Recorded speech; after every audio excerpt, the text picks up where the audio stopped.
جب سب نے چھوڑ دیا تب اللہ نے تھام لیا۔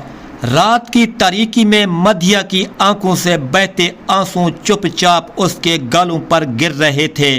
گھر کے ہر کونے میں سناٹا چھایا تھا مگر اس کے دل میں شور پربا تھا۔ ابا کے سخت الفاظ، بھائی کا غصہ اور سسرال کی تلخ باتیں سب ایک ساتھ اس کے دل پر چوٹ کر رہی تھی۔ مدھیہ نے ساری زندگی اپنے خاندان کے لیے قربانیاں دی تھیں۔ بھائی زید کے کپڑے، کھانا، ہر چیز وہی سنبھالتی، لیکن آج وہی بھائی جب باہر کے ملک سے واپس آیا تو اس نے پہلی نظر میں مدھیہ کو اس طرح دیکھا جیسے وہ کوئی اجنبی ہو۔ یہی ہے جس کی وجہ سے لوگ ہمیں باتیں بناتے ہیں۔ زہد کے یہ الفاظ مدھیہ کے دل میں تیر بن کر پیوست ہو گئے۔ وہ کچھ بولنا چاہتی تھی مگر زبان ساتھ نہ دے سکی۔ آنکھوں میں آنسو تھے، لبوں پر خاموشی۔ گھر کے سین میں کھڑی وہ اپنے وجود کا بوجھ اٹھائے جا رہی تھی۔ ابا نے غصے سے دروازہ کھولا۔ چلی جا مدھیہ، آج کے بعد اس گھر میں تیرا کوئی حق نہیں۔ دروازہ زور سے بند ہوا اور مدھیہ کے قدم لرز گئے۔ بارش شروع ہو چکی تھی مگر شاید وہ بارش نہیں تھی، مدھیہ کی تقدیر رو رہی تھی۔ بارش کے قطرے مدھیہ کے چہرے پر پڑ رہے تھے مگر وہ جانتی تھی یہ صرف بارش نہیں، اس کی قسمت کے آنسو ہیں۔ گلی کے نکر پر کھڑی وہ حیران تھی کہ اب جائے تو کہاں۔ جس گھر کو اپنی زندگی سمجھ بیٹھی تھی وہی گھر آج اس کے لیے پرایا بن گیا تھا۔ دل میں طوفان تھا، قدم بھاری تھے مگر وہ رک نہیں سکتی تھی۔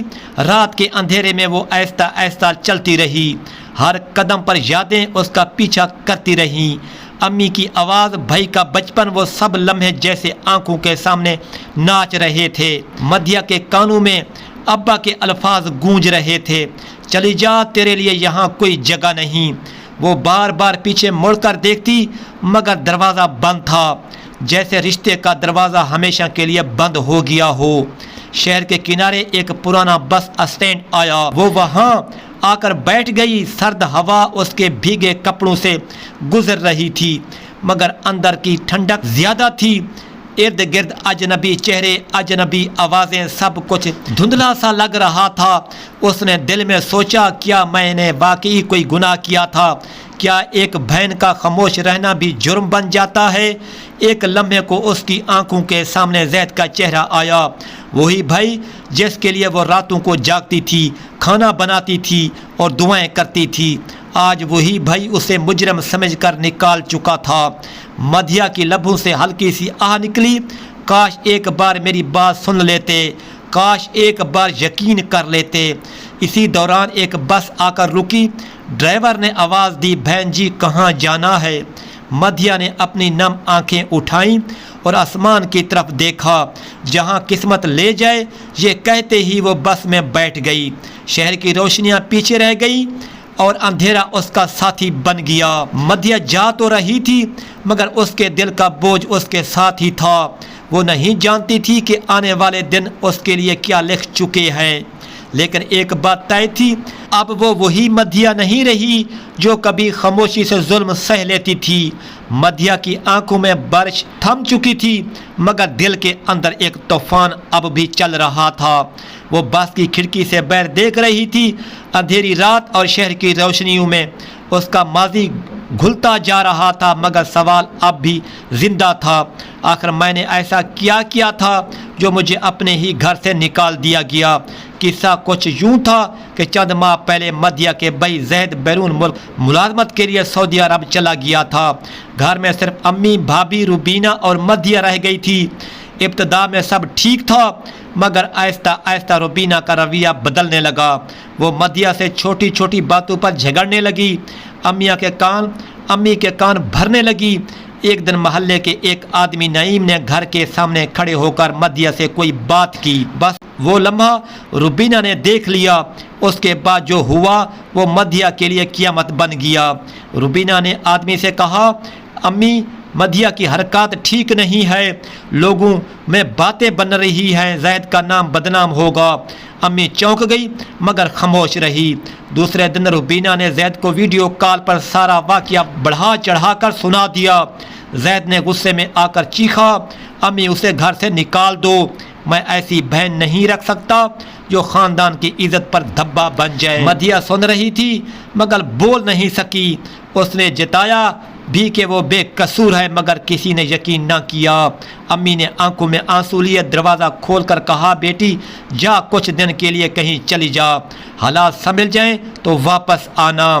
مدھیا نے ماں کے قدم چومے اور بغیر کچھ کہے نکل گئی۔ اب جب وہ بس میں بیٹھی تھی وہ سوچ رہی تھی میں نے صرف اتنا ہی تو کیا تھا کہ کسی کے سوال کا جواب دیا۔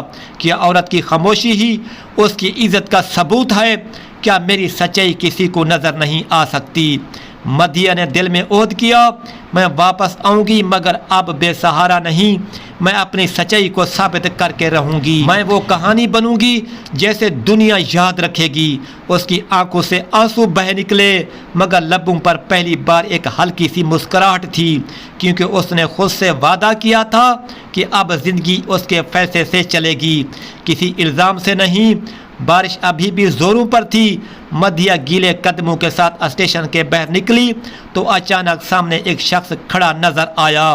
چہرہ پہچانا ہوا، دل کی دھڑکن رک سی گئی۔ اس کا شوہر حامد تھا جس کے بارے میں سب کہتے تھے کہ مر گیا ہے۔ مدھیا لرزتے ہونٹوں سے بولی تم زندہ ہو حامد؟ حامد بھی حیرت سے بولا مدھیا تم یہاں، تمہارے ساتھ کیا ہوا؟ دونوں ایک چائے کے ہوٹل پر بیٹھ گئے۔ بارش کی بوندیں اب بھی ان کے بھیگے کپڑوں پر گر رہی تھی۔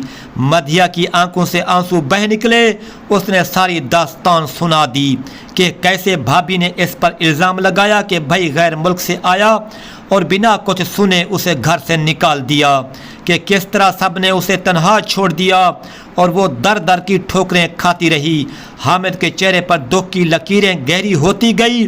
اس نے آہستہ سے کہا مدھیا میں جانتا تھا تم کبھی ایسا نہیں کر سکتی، تمہارے چہرے کی معصومیت آج بھی وہی ہے، اللہ نے تمہیں مجھ سے دوبارہ ملا دیا، شاید اسی دن کے لیے میں زندہ رکھا گیا۔ پھر اس نے مدھیا کا ہاتھ پکڑا اور کہا چلو اب تمہیں کسی کی پرواہ نہیں کرنی، ہم نیا گھر لیں گے، نئی زندگی شروع کریں گے۔ مدھیا کی آنکھوں میں آنسو تھے مگر اب وہ دکھ کے نہیں سکون کے آنسو تھے۔ چند دنوں بعد وہ دونوں ایک نئے گھر میں شفٹ ہو گئے۔ وہاں نہ کوئی تانا، نہ تنزیہ نظر، نہ الزام، بس سکون اور خاموش دعائیں۔ مگر ایک دن اچانک خبر آئی کہ مدھیا کی بھابھی کا گھر اجڑ گیا ہے۔ اصل حقیقت سامنے آ گئی تھی۔ جس بھابھی نے مدھیا پر الزام لگایا تھا وہی خود محلے کے ایک نوجوان کے ساتھ پکڑی گئی۔